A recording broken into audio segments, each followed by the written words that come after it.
Nous sommes dans ce monde. Quelles sont les véritables raisons pour lesquelles Dieu a voulu que nous venions dans ce monde?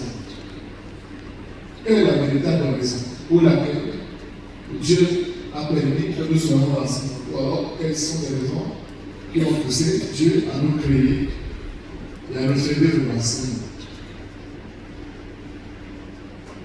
Et si Dieu pensait que nous venons dans ce monde pour nous marier, pour faire des enfants, vraiment, je pense qu'il n'allait pas le faire. Il y a une raison pour laquelle Dieu nous a créés. Il y a une raison. Vous savez, avant de venir naître dans la chair, j'ai appris un jour sur le plan biologique. J'ai eu le temps de faire des études et observer les phénomènes sur la reproduction. Les croisements. Lorsque l'homme et la femme se rassemblent, il y a une libération de ce qu'on appelle les sperme. Et les études scientifiques ont prouvé que dans ce qu'on appelle le sperme, il y a des spermatozoïdes qui sont à l'ordre des millions dans ce petit liquide. Mais parmi les millions de spermatozoïdes, il y a un seul qui doit féconder le feu. Vous voyez? Et on vous dit que 7 millions, les millions sont morts, mais il y a un seul qui doit féconder. Et le Canada, c'est vous qui avez pu réussir à cette course. Maintenant, vous avez traversé les barrières et vous êtes arrivé dans ce monde. Est-ce que réellement la raison pour laquelle Dieu nous a créés, c'est de venir nous marier, c'est de travailler, de construire des maisons? Et si tel avait été le cas, je pense que le Seigneur Jésus-Christ n'allait pas exister simplement pendant 33 ans. Mais quelle est la raison pour laquelle Dieu nous a créés? Parce que nous sommes partis d'une existence. Nous sortons d'un monde, un monde invisible, et nous sommes entrés dans un monde qui est devenu matériel. Il y a ce qu'on appelle le plan de Dieu. Le plan de Dieu. Le plan des hommes. Le plan des hommes, c'est celui que nous avons souvent fait l'école, travailler, marier. Ce sont les plans des hommes. À quoi peut ressembler le plan de Dieu dans nos vies?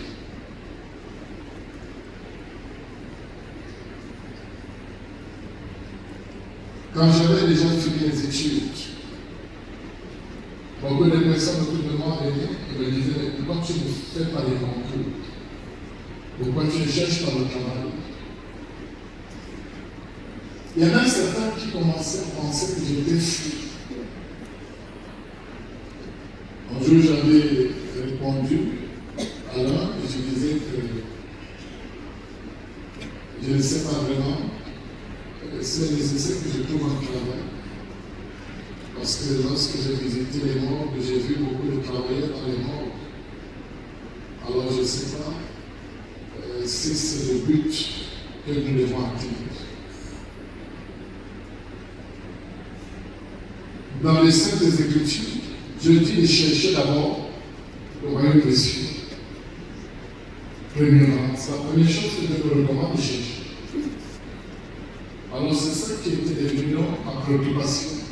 Où se trouve le royaume des cieux? Il faut le chercher comment? Comment peut-on chercher un royaume que nous ne voyons pas? Parce que Dieu dit que nous le cherchons. Je nous demande de le rechercher. Rechercher premièrement le royaume des cieux et surtout sa justice. Mais ce royaume n'est pas visible avec l'œil humain. Mais pourtant, nous devons le chercher. Alors, comment retrouver un tel royaume dont le Créateur nous rassure qu'il existe? existe. Comment la retrouver? Faut-il aller faire des grandes facultés ou alors faut-il faire des grandes écoles?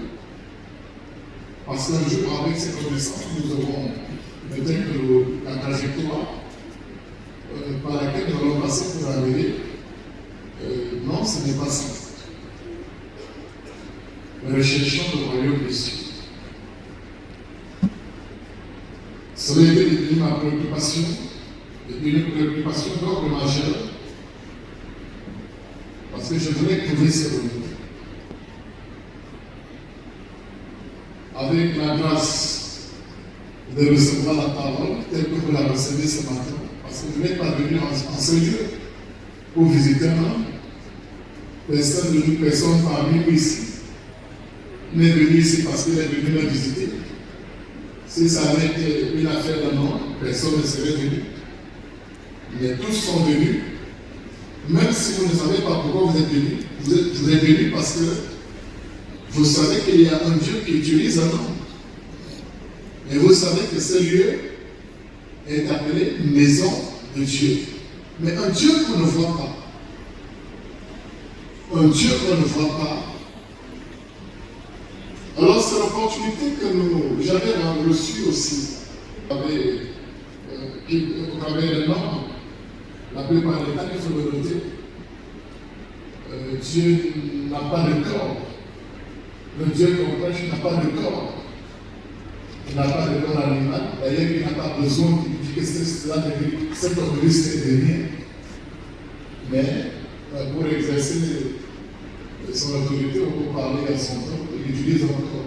Ce sont ce qu'il appelle ses serviteurs. Alors, dans sa parole, il y a des choses qu'on énonce ce soir, mais il y a des choses importantes qu'on retient. Il y a des notions qui sont importantes et des notions qui sont peu importantes. La recherche du royaume des cieux. Est-ce qu'il vous est déjà arrivé de chercher le royaume des cieux? Est-ce qu'il vous est déjà arrivé un jour de penser que la priorité, la première chose dans votre vie, c'est de chercher le royaume des cieux? Il a une existence. Cette existence est réelle.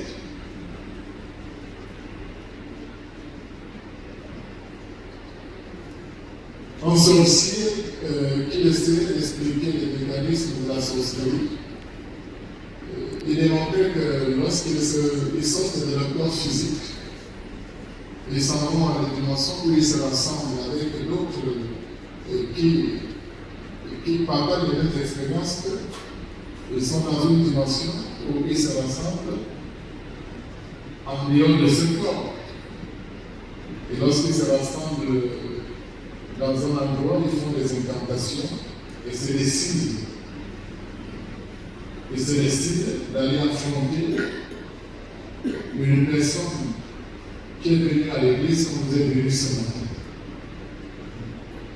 Et au moment où ils sortent de cette dimension, ils sont sûrs qu'ils vont détruire ce corps, cette personne qui n'est pas avec eux.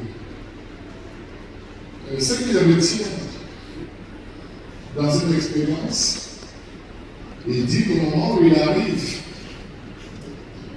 quand il veut approcher cette personne qui cherche Dieu, il y a comme des éclairs qui viennent de quelque part et ces éclairs les repoussent. Et ils ne comprennent rien. Les éclairs les repoussent. Après, ils disent, allons retourner, retournons au lieu où nous étions. Et retournent au lieu où ils ont l'habitude de se rassembler pour prendre des décisions. Et en ce lieu, donc, ils décident d'appeler le nom, cette personne par son nom. Quand ils appellent cette personne par son nom, c'est les éclairs qui reviennent les retrouver. Alors, ils réalisent qu'il y a donc des personnes différentes sur la terre. Il y a des personnes que Dieu a prédestinées. ce qui doit lui appartenir et qu'il ne savent même pas parmi les personnes qui sont dans ce monde. Vous ne pouvez pas chercher le royaume des cieux si vous n'êtes pas prédestiné à y entrer. Vous ne pouvez pas. D'ailleurs, les Écritures déclarent, le Seigneur dit, mes brebis entendent ma voix et la reconnaissent. Les brebis du Seigneur, c'est qui? Vous êtes venu dans la maison, il y a quelque chose qui vous a dit que vous êtes différent de ceux qui se rassemblent dans les sphères mystiques. Quelque chose vous a dit ça. Mais vous ne savez même pas pourquoi vous êtes là. Il y a quelque chose qui vous a quand même motivé et qui vous a fait être là. C'est ce qui arrive souvent à cette catégorie de personnes qui sont appelées les brebis de la maison d'Israël. Ceux qui ont reçu les enseignements du Seigneur. Beaucoup principalement dans le livre de la nature, Jean, comme tout à l'heure, j'étais en train de parcourir, Jean chapitre 6, vous verrez beaucoup d'enseignements du Seigneur. Il y a quelque chose qui vous dit que vous êtes différent. Quelque chose vient souvent vous dire que vous êtes différent et que vous avez besoin. Vous avez besoin. Vous savez qu'il y a quelque chose qui est plus grand que l'élévation que vous avez eue dans ce monde. Il arrive même souvent à des personnes qui ont essayé dans le monde de démontrer que Dieu n'existe pas. Il arrive souvent au moment où ils sont morts, ils sont à l'hôpital, beaucoup plus à l'hôpital, quand ils sont sur les lits des hôpitaux. Lorsqu'un pasteur arrive pour une prière, ceux qui ont pensé que Dieu n'existait pas demandent la prière, sans même savoir pourquoi ils demandent la prière. Ma question c'était, est-ce que vous êtes déjà arrivé un jour de chercher le royaume des cieux? Moi, c'était ma préoccupation. Je voulais retrouver ce royaume. Mais pourtant, ce royaume n'a rien à voir avec le royaume de ce monde. Les royaumes de ce monde sont connus dans le fichier mondial. Mais le royaume des cieux n'est nulle part connu par ceux qui sont dans le monde. Mais pourtant, vous devez les chercher. Alors imaginez, vous dites aux gens, vous dites à quelqu'un un jour que je cherche le royaume des cieux. Les hommes ont l'habitude de considérer les choses qu'ils voient avec le regard de la chair. Mais vous voulez entrer dans une dimension qui n'a rien à voir avec celle-ci, parce que vous êtes conscient que celle-ci ne va pas vous aider à voir véritablement le royaume de Dieu. Alors, il y a des personnes qui sont différentes. Quand vous commencez déjà à observer les différences dans votre être, vous allez considérer une existence dans la chair. Et vous allez lui donner beaucoup plus de temps à les études ou à la recherche d'une existence, de votre existence dans le plan invisible. J'avais découvert mon existence dans le plan invisible lorsque je lisais les Saintes Écritures. Et avec des phénomènes, des songes. Quand je revenais dans ma chair, j'avais découvert que mes retours dans la chair, c'était pour que la chair comprenne la dimension de son intériorité face aux grandes attentes de ce que mon plan intérieur revendique.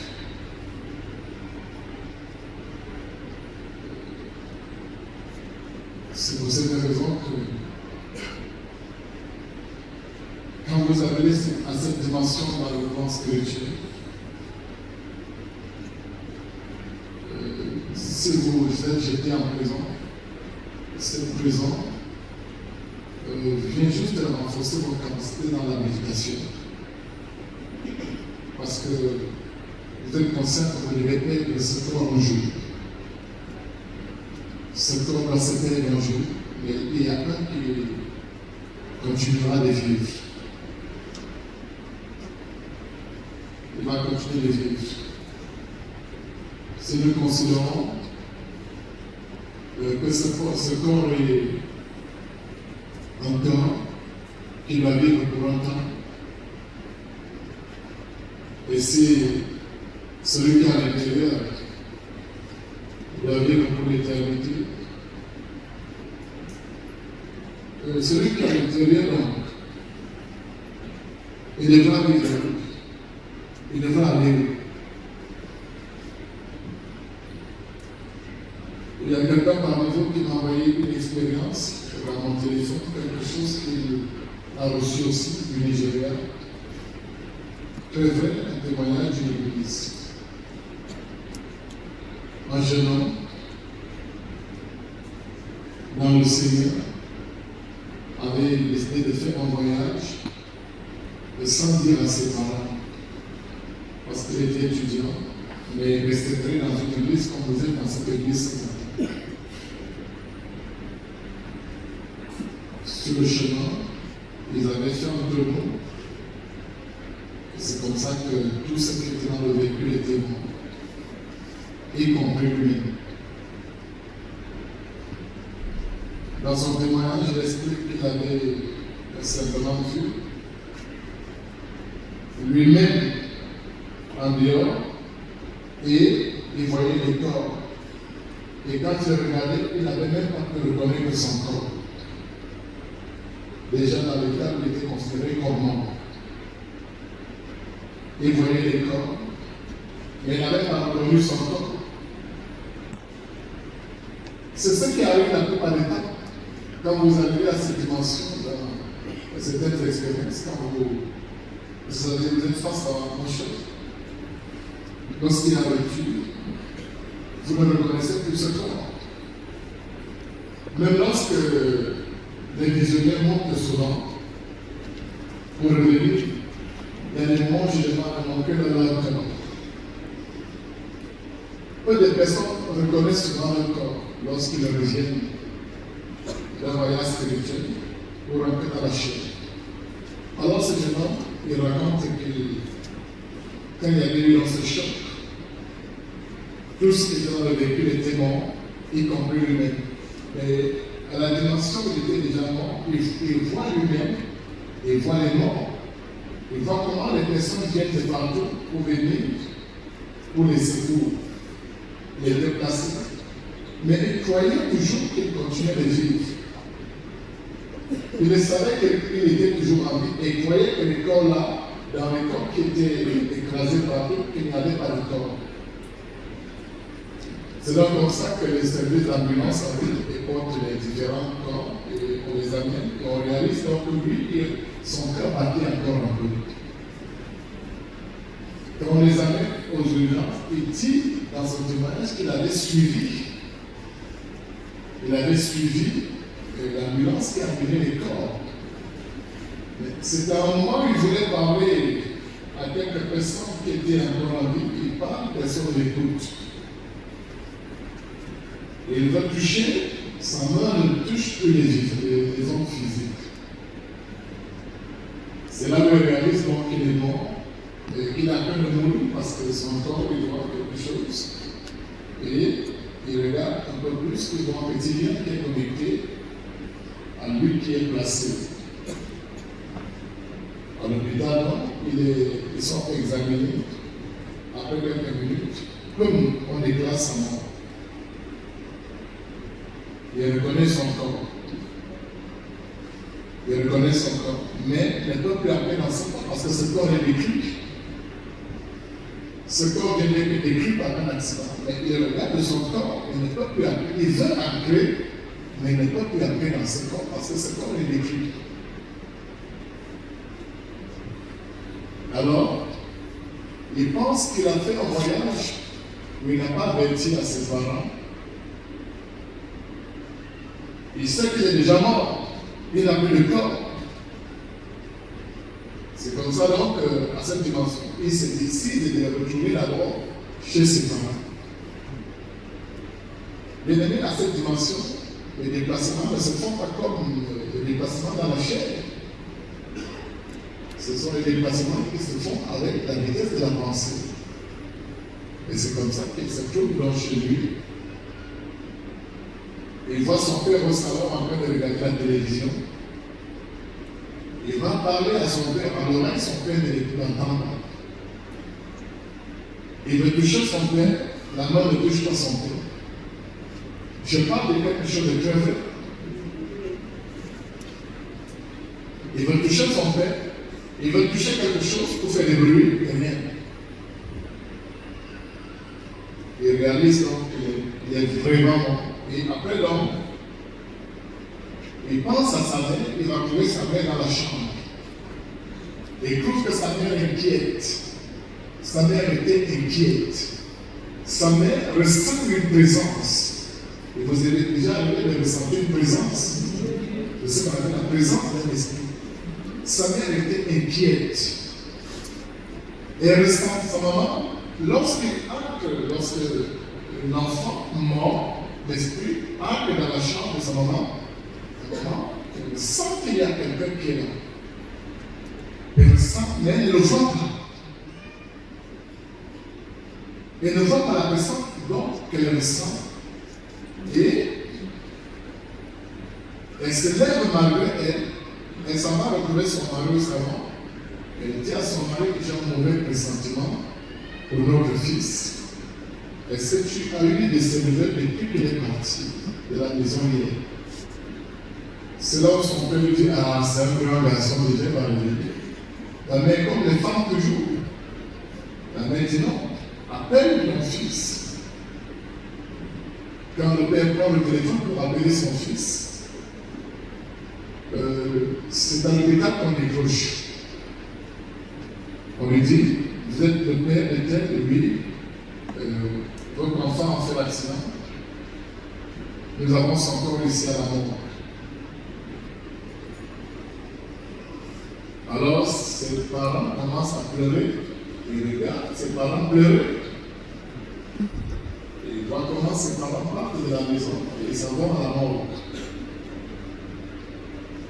C'est quand il arrive à la mort avec ses parents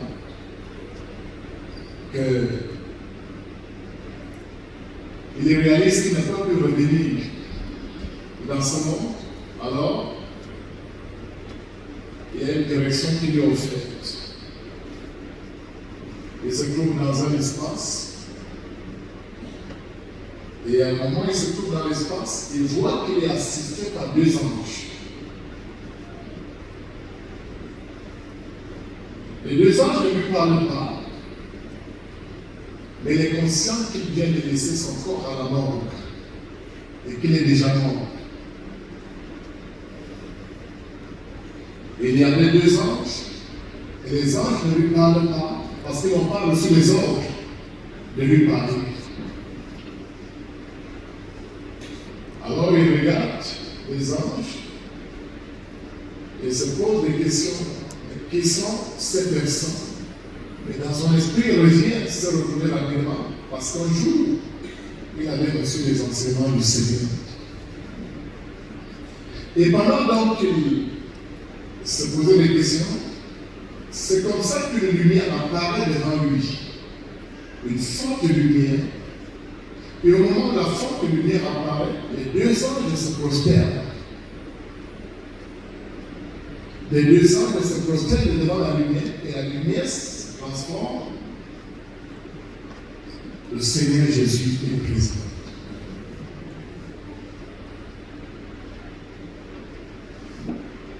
Pourquoi les anges se prosternent? Et il dit qu'à l'instant, il ressent une force qu'il impose à se prosterner. Au moment où il est prosterné, le Seigneur Jésus-Christ lui apparaît. Et lui dit, c'est moi, le rejeton de David. je suis vivant. Tu m'as cherché et me voici vivant. Tu vas dans telle église. Chaque fois que tu vas dans cette église, je suis souvent là. Et comme tu as perdu ce corps, je suis venu te dire que le Dieu que tu as cherché est vivant. Mais le moment n'est pas encore arrivé pour que je t'amène dans mon royaume. Tu dois encore retourner dans ce corps. Parce que tu vas aller témoigner de ce que tu as vu et de ma présence. C'est comme ça que le Seigneur finit de lui parler. Le moment où le Seigneur finit de lui parler, le Seigneur lui dit, tu vas retourner. Et le Seigneur redonne la vie à son corps. Et va comment le Seigneur redonne la vie à son corps? À la mort. Les organes commencent à démarrer. Et le Seigneur lui montre la direction. Et il rentre dans son corps. Le scandale à l'hôpital. À la mort. Il y a la mort qui vient de ressusciter.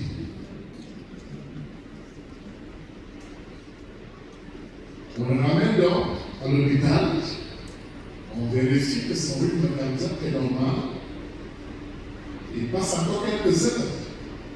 Après cela, ses yeux s'ouvrent. Il revient en contact avec le monde matériel.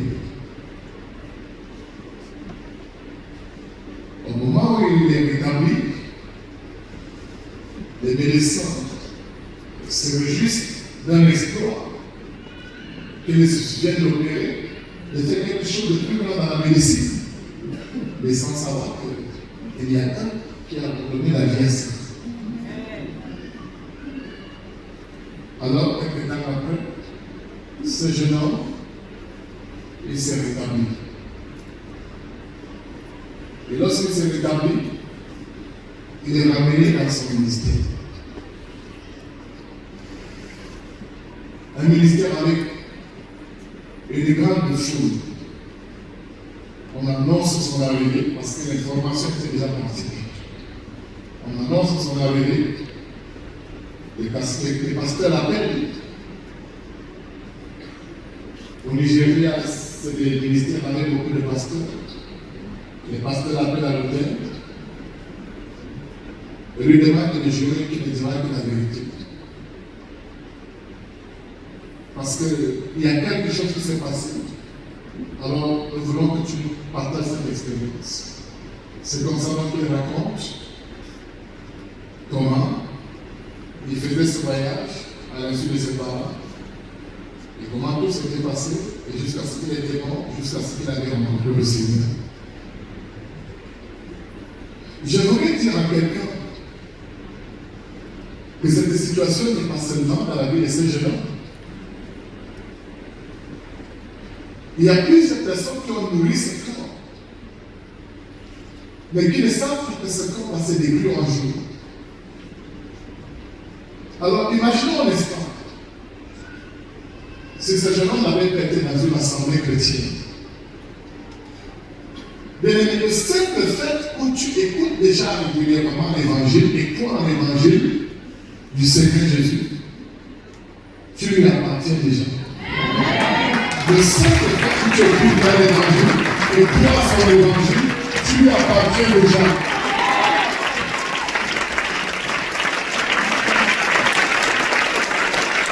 Le simple fait d'écouter l'évangile et de croire à l'évangile du Seigneur Jésus-Christ, tu lui appartiens. Je ne sais pas si les soins de parler aux enfants de Dieu ce matin.